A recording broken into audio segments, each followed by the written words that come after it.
Agree अड्डा 24/7 YouTube channel में सभी स्टूडेंटों का स्वागत है। अपने कल वायरस के बारे में कंप्लीटली पढ़ लिया था। प्लांट पैथोलॉजी के अंदर अपने बात करें तो पहला अपना बैक्टीरिया है, जीवाणु के बारे में कंप्लीटली पढ़ लिया। उसके बाद हमने माइकोप्लाज्मा, फिर स्पाइरोप्लाज्मा, फिर फंजाई, कवक और कल अपने वायरस के बारे में क्या कंप्लीटली पढ़ लिया था।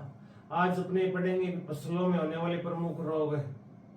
तो मैं सभी स्टूडेंटों से अनुरोध करूंगा भी इस वीडियो को ज्यादा से ज्यादा शेयर करें।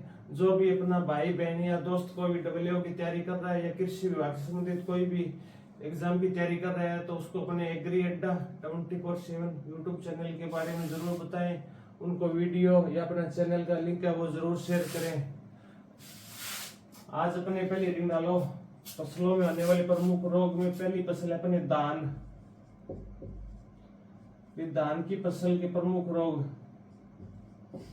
धान के प्रमुख रोग यहाँ से अक्सर क्या है, कोई एग्जाम देख लो जिसमें क्या है कि धान हो गई और गेहूं, इनसे अपने या एक बात कर ले अपने कपास, इनसे क्या है कि लगभग 100% क्वेश्चन पूछा जाता है। या तो इनसे रोगों से पूछ ले या इन्हें कीट से पूछ ले, इनसे क्वेश्चन पक्का ही आता है।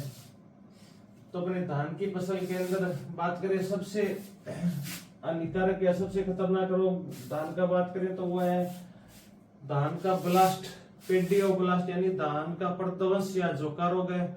वो सबसे खतरनाक रोग है धान का। तो अपने पहला इसी के बारे में पढ़ेंगे। हेडिंग डालो, धान का झोंका रोग।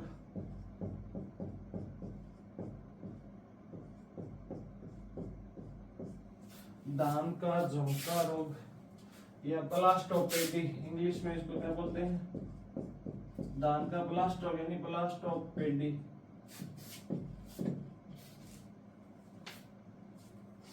ब्लास्ट ऑफ पेडी, इसका एक अन्य नाम भी है वो भी लिख लो, इससे प्रध्वंस रोग भी कहते हैं, यानी धान का प्रध्वंस रोग भी कहते हैं। अपने उनके साथ साथ में इंग्लिश वाले नाम है ना वो याद रखना है, क्यों हिंदी में क्या है कि रोगों के केवल ऐसे नाम दे देते जो अपने पढ़े हुए नहीं होते हैं। तो लगभग अपने कोशिश करेंगे भी जितने भी हिंदी में नाम है उनके अन्य नाम है वो कवर करने की अपनी कोशिश करेंगे। तो पहला लिखो, इसे प्रध्वंस रोग भी कहते हैं।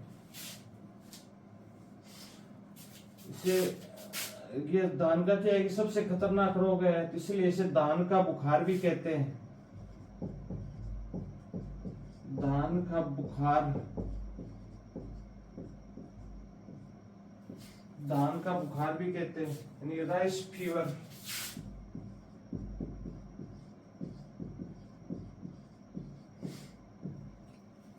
देख लेना क्यों कहते हैं, क्योंकि धान का सबसे हानिकारक या धान की फसल में सबसे हानि पहुंचाता है ये।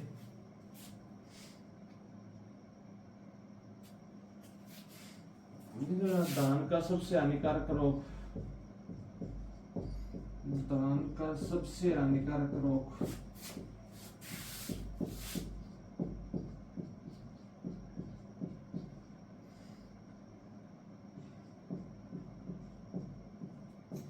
धान की फसल का सबसे हानिकारक रोग कौन सा है? ब्लास्ट ऑफ पेडी या धान का झोंका रोग। इसे प्रध्वंस रोग भी कहते हैं और इसे धान का बुखार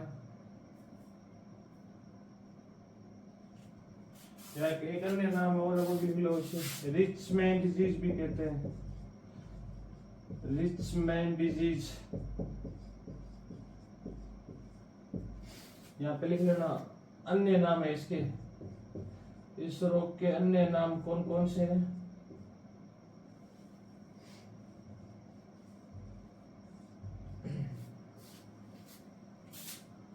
धान का झोंका रोग, ब्लास्ट ऑफ पेडी या इसे प्रध्वंस रोग भी कहते हैं। धान का सबसे हानिकारक रोग इसे धान का बुखार, राइस फीवर या इसे रिचमैन डिजीज भी कहते हैं।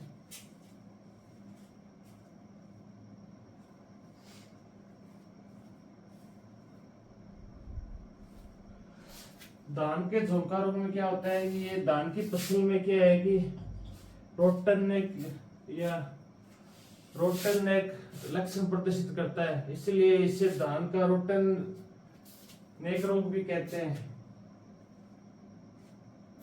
इसमें एक लाइन लिख लो नोट लगा के, नोट लगा के एक लाइन लिखो। धान का जो कारक है ना, इसका जो रोकर का पौधों पर क्या आएगी, लक्षण में लिखना, पौधों पर कॉलर रोट या रोटन में एक लक्षण प्रदर्शित करता है। रोटन एक लक्षण प्रदर्शित करता है।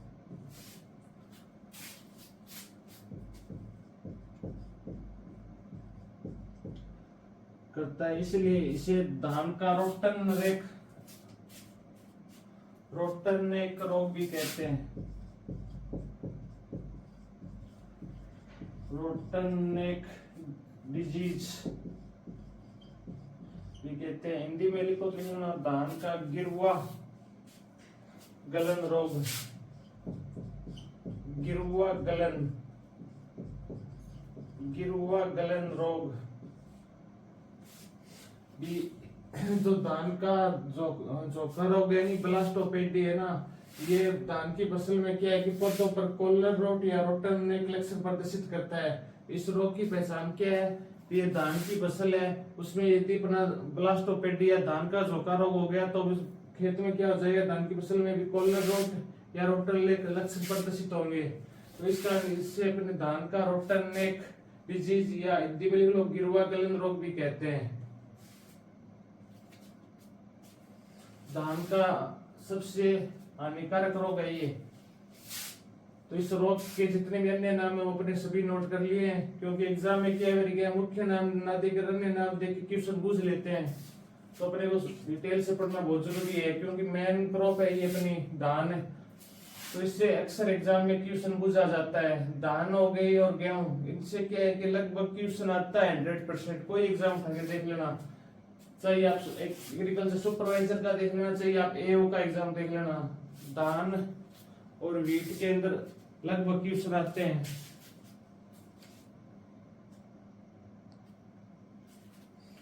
तो सभी ने नोट कर लिया कि धान की फसल में अपने रोग पड़ रहे हैं। अपना पहला रोग है धान का झोंका रोग, जिसे ब्लास्टोपेडी भी कहते हैं। इसका अन्य नाम बात करें तो हो जाएगा परदवस रोग। ये क्या है कि धान का सबसे हानिकारक रोग है, इसलिए इसे अपने क्या कहेंगे, धान का बुखार यानी राइस फीवर, इसे रिचमैन डिजीज भी कहते हैं। और इस रोग से क्या भी, ये रोग अपने खेत में हो जाएगा धान की फसल में। तो इससे अपने को पता कैसे चलेगा, जो भी अपने धान की फसल होगी उस पर कॉलर रोट या रोटन नेक के लक्षण प्रदर्शित होंगे। तो इसलिए इस रोग को रोटन नेक डिजीज या गिरवा गलन रोग भी कहते हैं।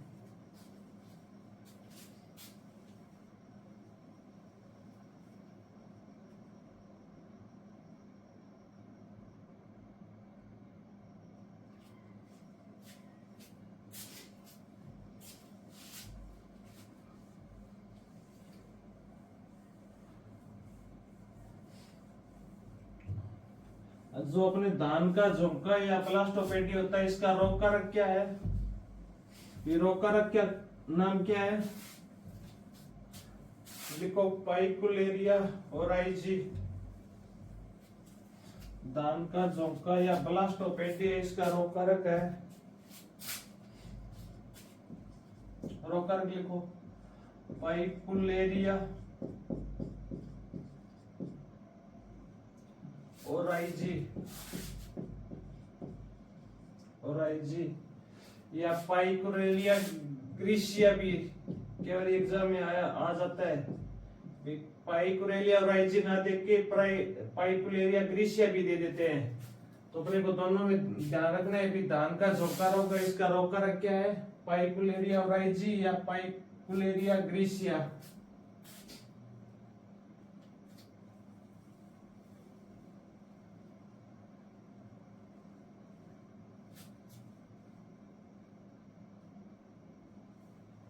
केवल के दोनों ना बिना देखे कर क्या है कि इसकी परफेक्ट स्टेज बुझ लेते हैं।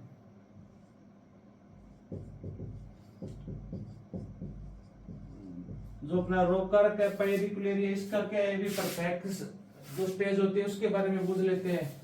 तो इस रोग कारक की परफेक्ट स्टेज है वो लिख लो मैग्नोपोर्थ ओराइजी,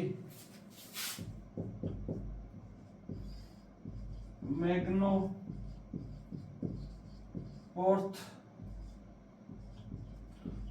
ओराइजी परफेक्ट स्टेज। धान का झुमका रोग का रोग कारक क्या है पाइकुलेरिया ओराइजी या पाइकुलेरिया ग्रीसिया। केवल इसमें क्या है कि परफेक्ट स्टेज बुझ लेते हैं। जो अपने धान का झुमका रोग है उसका रोग कारक की परफेक्ट स्टेज बुझ ले तो परफेक्ट स्टेज हो जाएगी इसकी मैग्नोपोर्थ ओराइजी। परफेक्ट स्टेज क्या है मैग्नोपोर्थ ओराइजी।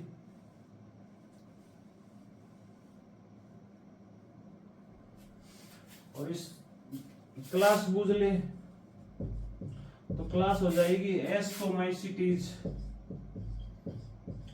एस्कोमाइसिटीज।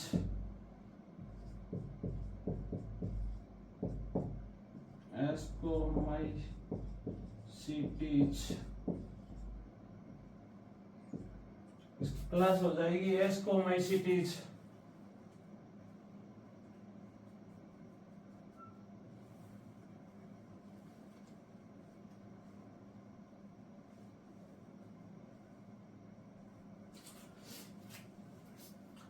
ये जो अपना रोग कारक है पाइरिकुलेरिया ओराइजी, ये धान की फसल में एक विष उत्पन्न करता है।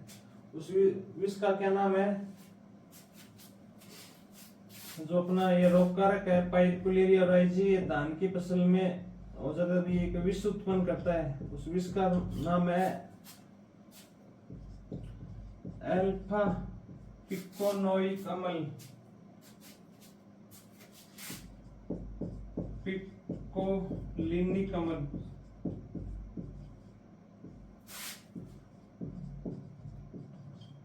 पिकोनिलिक अम्ल। और एक है पाइकुलेरिन।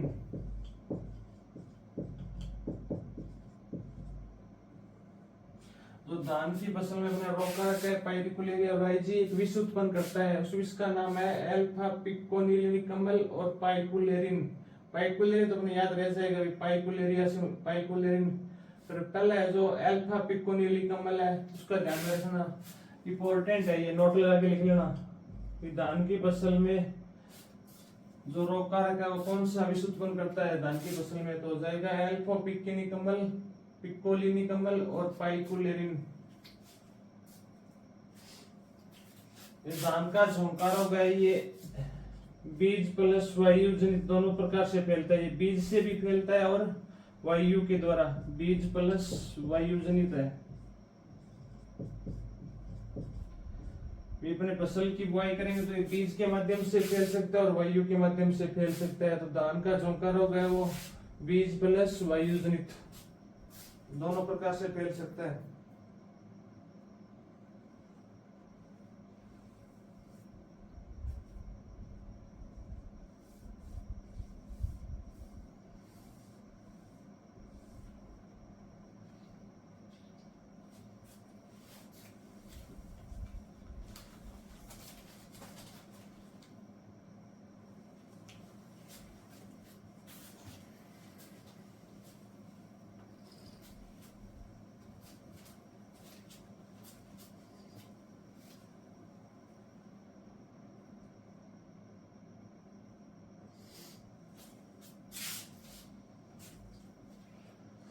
अगला लिखो लक्षण। भी अपन ने क्या है कि धान की फसल में रोग हो जाता है। रोग होने के बाद अपने को पता कैसे चलेगा भी कौन सा रोग धान की फसल में हुआ है। तो अगले लिखो भी लक्षण।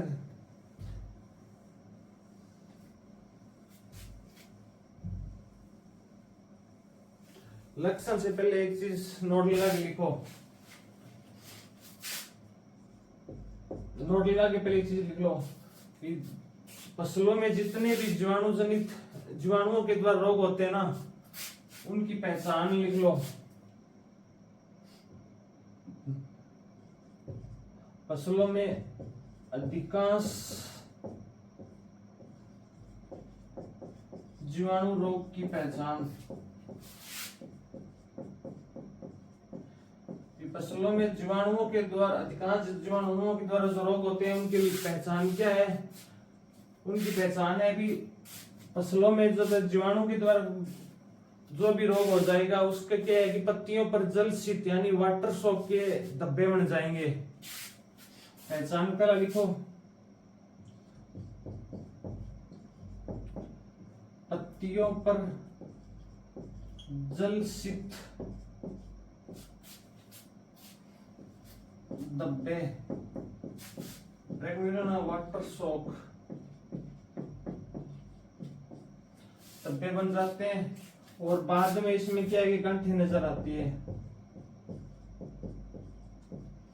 बाद में इनमें गांठें नजर आती है।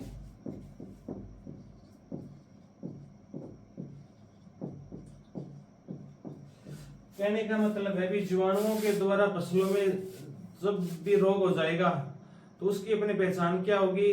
जो भी फसल होगी उसमें पत्तियों पर क्या है, जल शीत आकार के धब्बे बन जाएंगे या भूरे रंग के धब्बे बन जाएंगे। तो लगभग अपने जीवाणुओं के द्वारा रोग फैलेंगे, उसकी मुख्य पहचान पर यही होगी भी फसल के जो भी पत्तियां होगी या फ्रूट होगा उस पे क्या है कि जल शीत आकार के धब्बे बन जाएंगे या भूरे रंग के धब्बे बन जाएंगे या लाल या पीले रंग के धब्बे बन जाएंगे। जीवाणु रोग की पहचान है भी इसमें धब्बे लगभग हर रोग के अंदर बनेंगे। जहां पर अपने को धब्बे दिख जाए ना, चाहे वो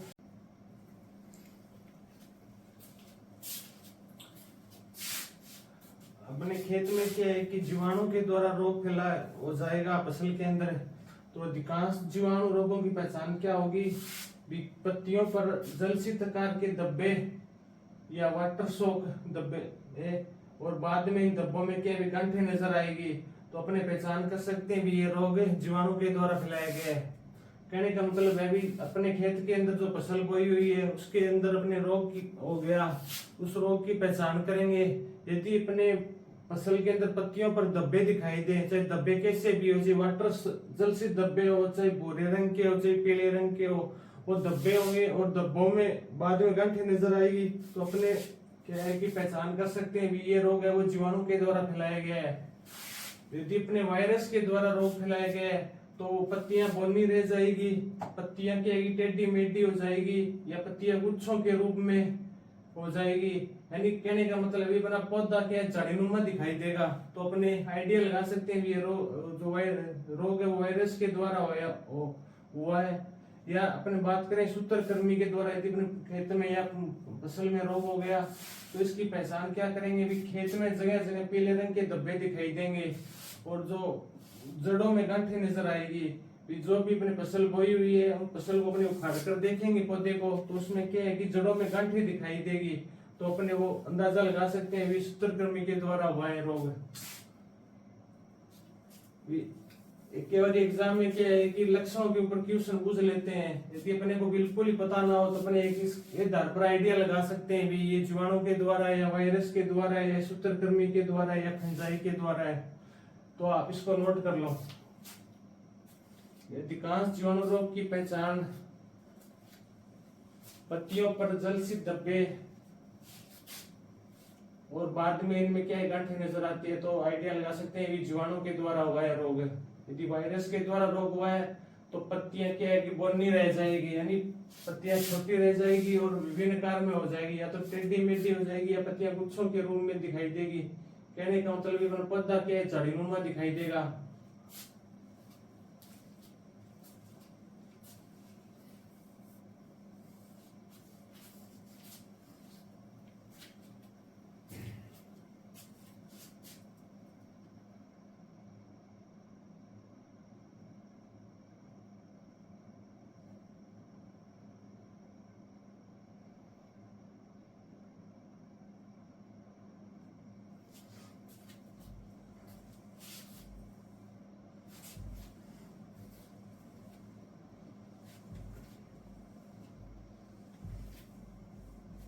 अब अपने बात करेंगे भी धान में झोंका ब्लास्ट रोग के लक्षण क्या होंगे।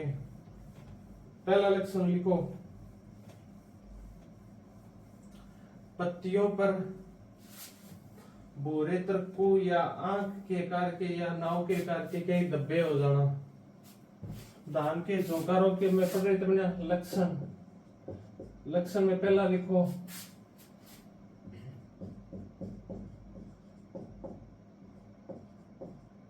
पत्तियों पर भूरे तरकू या आंख के समान या आंख के आकार के आकार या नाव के आकार के धब्बे दिखाई देना। नाव के आकार के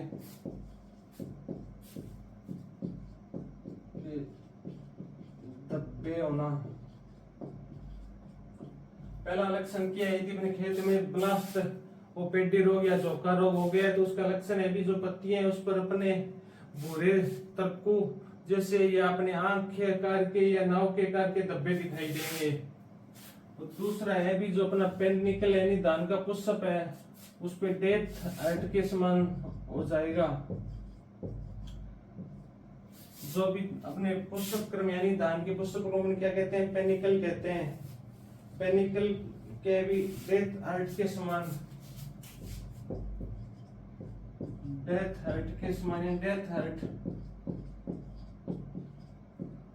पेनिकल है वो अपना क्या हो जाएगा? डेथ हार्ट के समान दिखाई देगा।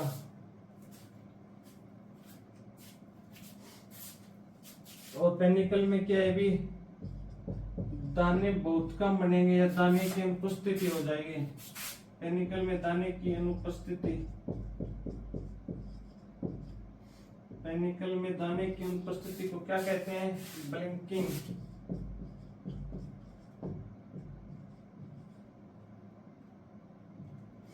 पेनिकल में दाने की अनुपस्थिति को क्या कहते हैं? ब्लिंकिंग।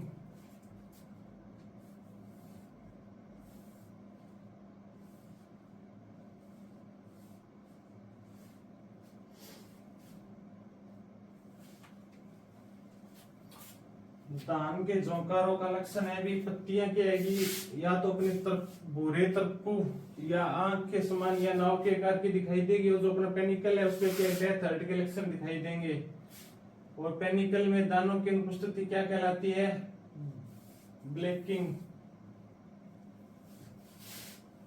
अगला है नियंत्रण।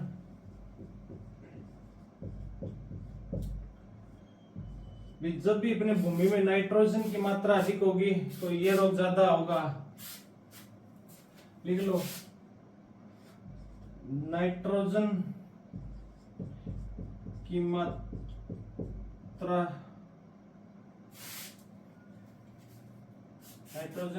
का नियंत्रण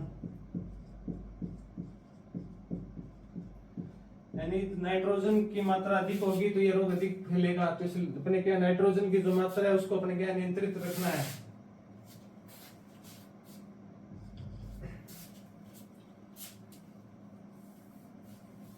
कवकनाशी की बात करें तो अपने मैनकोजेब ये लगभग रोगों में समान ही ले लें। मैनकोजेब काम में ले सकते हैं या कार्बेंडाजिम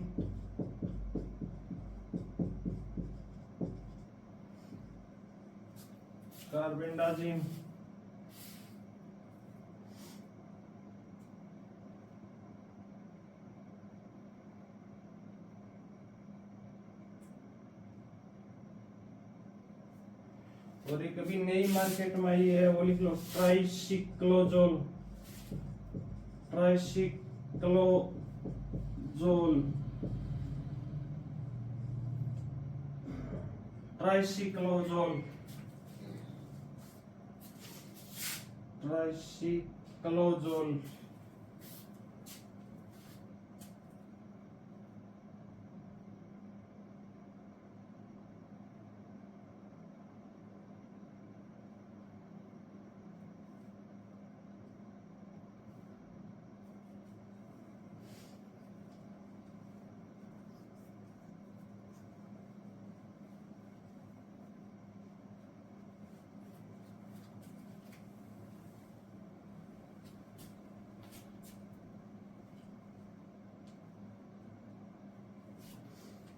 अगला रोग लिखो दूसरा,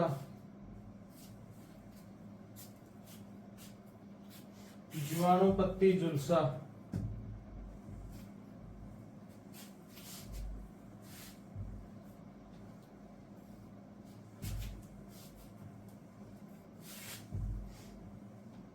दूसरा रोग है जीवाणु पत्ती झुलसा रोग। इसका रोग कारक क्या है? जीवाणु पत्ती झुलसा रोग, ज़ैंथोमोनास ओराइजी। दूसरा रोग है जीवाणु पत्ती झुलसा रोग, जीवाणु पत्ती झुलसा रोग, झुलसा या bacterial leaf blight.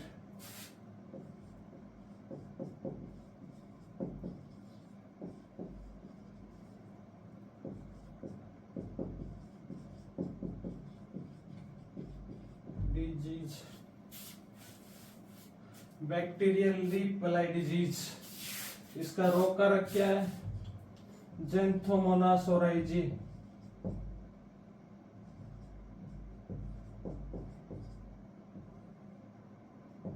Xanthomonas oryzae, जीवाणु पत्ती झुलसा रोग या बैक्टीरियल लीफ ब्लाइट।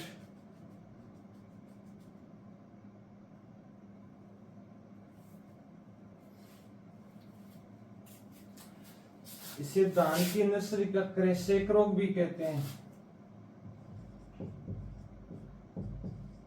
धान की नर्सरी का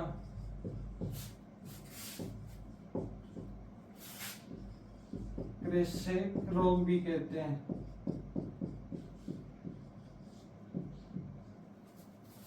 और ये किसके माध्यम से फैलता है? बीज के माध्यम से फैलता है।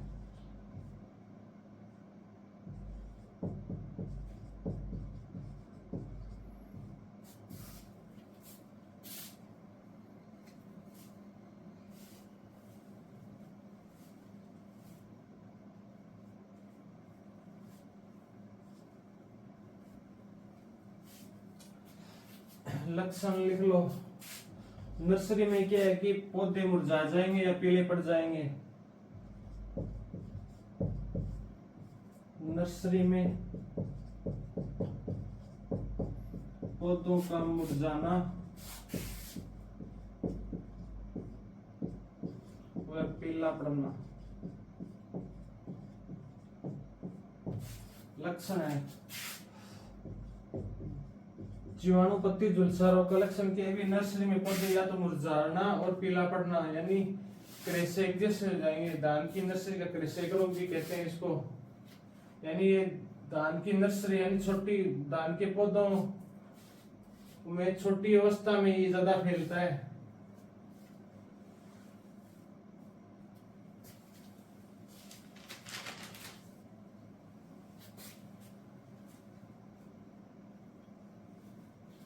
इसके अंदर एक नोट लगा लेना। जीवाणु पत्ती झुलसा रोग के एक प्रतिरोधी जीन की खोज की गई है।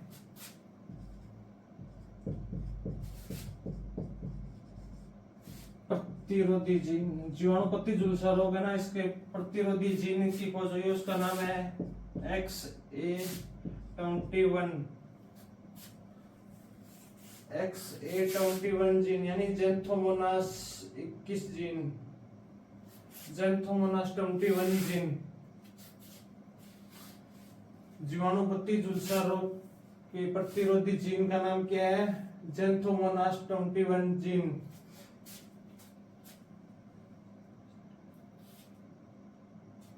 और इसकी खोज किसमें की गई थी?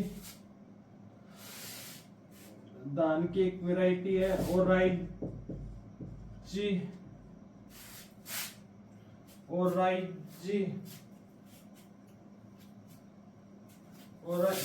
ओराइजा लेजिस्टेमिनाटा, लेजिस्टेमिनाटा।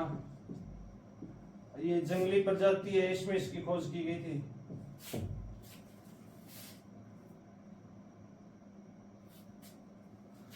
जीवाणु पत्ती झुलसा प्रतिरोधी जीन कौन सी है? ज़ैंथोमोनास 21 जीन है। इसकी खोज किसमें की गई थी? ओराइजा लेजिस्टेमिनाटा जंगली प्रजाति में।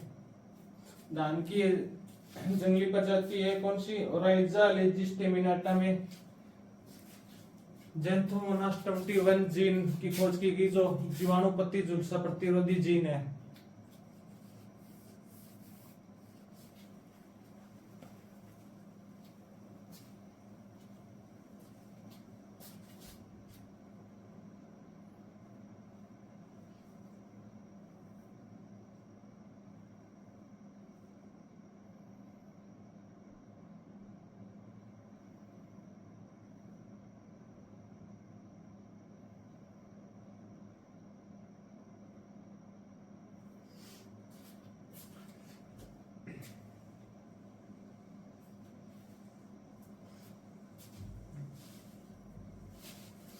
जीवाणु झुलसा रोग का क्या है? Xanthomonas oryzae.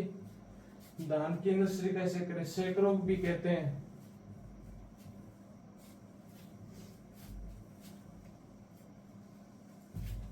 प्रतिरोधी जीन कौन सी है? ज़ैंथोमोनास 21। खोज किसमें की गई थी? ओराइजा लेजिस्टेमिनाटा जंगली प्रजाति है उसके अंदर।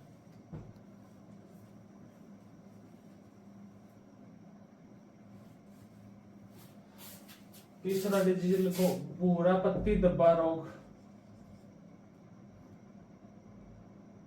लिखो, धान का भूरा पत्ती धब्बा रोग। भूरा पत्ती धब्बा रोग। धान का भूरा पत्ती धब्बा रोग, ब्राउन लिप स्पॉट।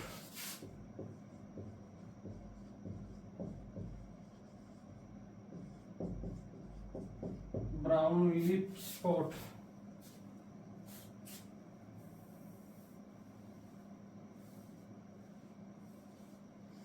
इसका एक अन्य नाम भी है, वो लिख लो, सीडलिंग ब्लाइट भी कहते हैं।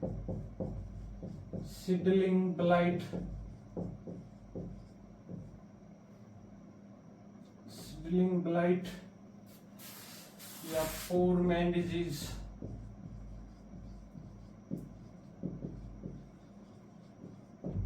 पोर मैन डिजीज भी कहते हैं।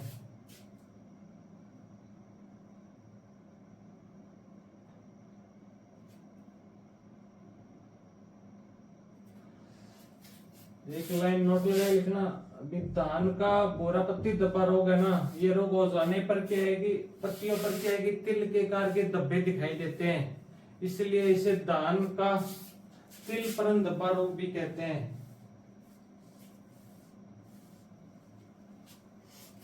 क्या है कि ये रोग हो जाए पत्तियों पर, क्या है कि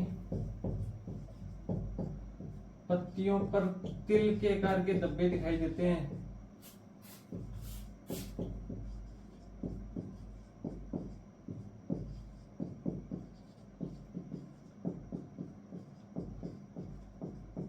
धब्बे दिखाई देते हैं, जिसके कारण इसे धान का तिल परन धब्बा रोग भी कहते हैं। जिसके कारण इसे धान का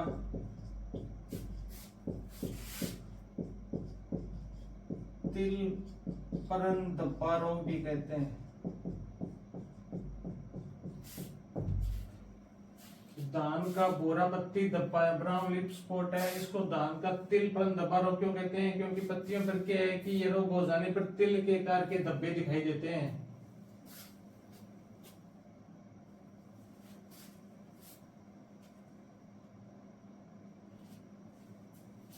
इसका रोग कारक लिखो, एल्मिंथोस्पोरियम ओराइजी।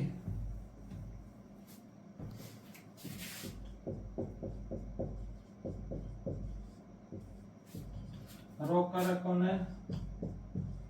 एल्मिंथोस्पोरियम, एल्मिंथोस्पोरियम ओराइजी। ये इसका दूसरा नाम है, वो भी लिख लो, बायोपोलारिस, बायोपोलारिस ओराइजी भी कहते। बायोपोलरिस ओराइजी। यदि एल्मिंथोस्पोरियम ओराइजी ना दिया हो तो अपने कैसे मानेंगे? बायोपोलरिस ओराइजी।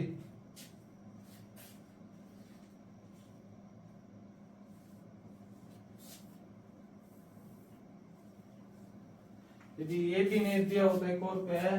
ड्रेचिसलेरिया ओराइजी।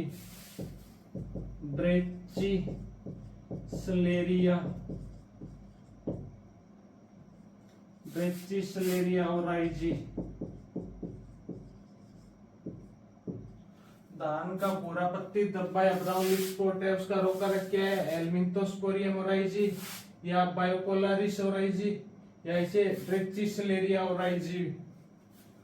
एल्मिंथोस्पोरियम ओराइजी ना दिया हो तो अपने क्या है? बायोपोलरिस ओराइजी से मानेंगे। यदि बायोपोलरिस नहीं हो तो ड्रेचिसलेरिया ओराइजी। इन तीनों में से कोई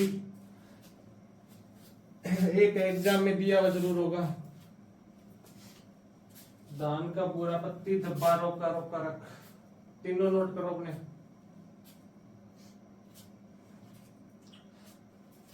इंपॉर्टेंट है, रोका रख, एग्जाम में पूछा हुआ है। एक बार तो एल्मिंथोस्पोरियम ओराइजी पूछा था, दूसरी बार एग्जाम में पूछा था एल्मिंथोस्पोरियम ओराइजी ने देखकर ड्रेचिसलेरिया ओराइजी दिया हुआ था, वहां पे उसको सही माना था।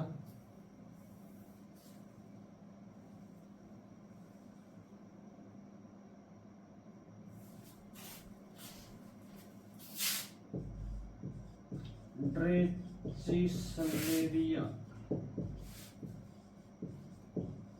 ओराइजी। धान का पूरा पत्ती धब्बा, ब्राउन लिप स्पॉट।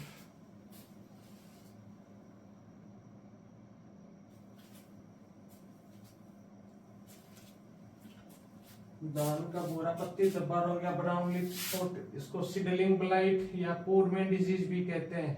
पोरमैन डिजीज क्यों कहते हैं?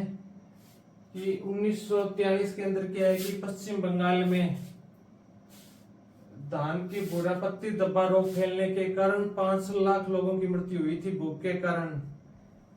इसलिए इसे पोरमैन डिजीज या बंगाल फेमाइन के नाम से भी जानते हैं इसको, पोरमैन डिजीज।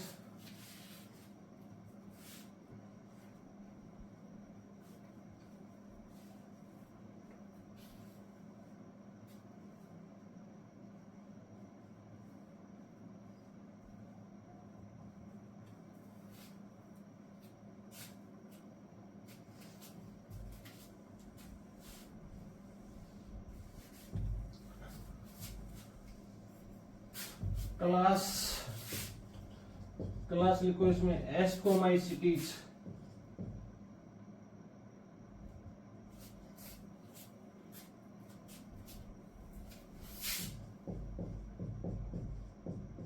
एस्कोमाइसिटीज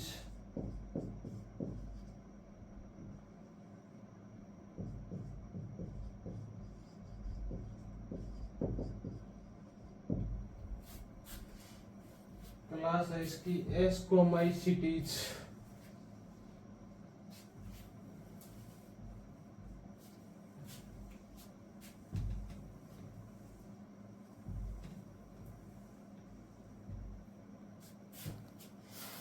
अगली लाइन लिखना नोट लगा के। वर्ष 1943 में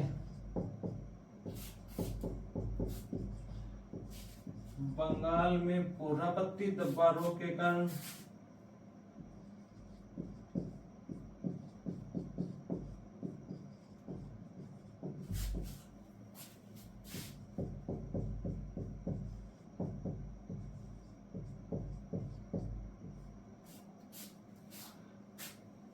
कारण 5 लाख लोगों की मृत्यु हुई थी।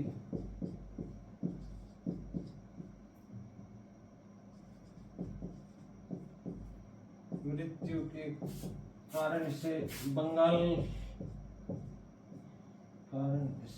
का फेमाइन रोग, बंगाल का फेमाइन कहते हैं। बंगाल फेमाइन या भी बंगाल का काल भी कहते हैं। क्या है कि वर्ष 1943 के अंदर पश्चिम बंगाल में भूरा पत्ती धब्बा रोग के कारण धान की फसल क्या है कि पूरी की पूरी नष्ट हो गई थी। तो पूरी नष्ट हो जाने के कारण, भूखमरी आने के कारण 5 लाख लोगों की मृत्यु हुई थी।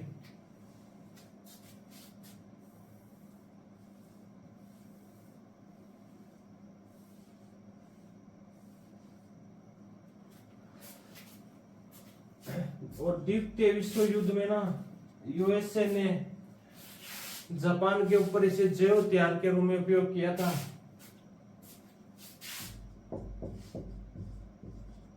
द्वितीय विश्व युद्ध में यूएसए ने जापान पर जैव हथियार के रूप में उपयोग किया था इसका।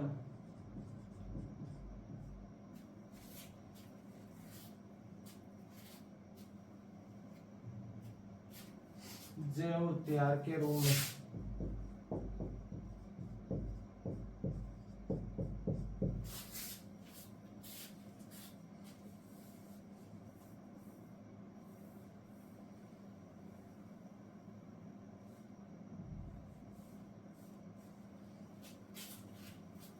इसमें जो एल्मिंथोस्पोरियम ओराइजी है उसको विष उत्पन्न करता है, उस विष का नाम है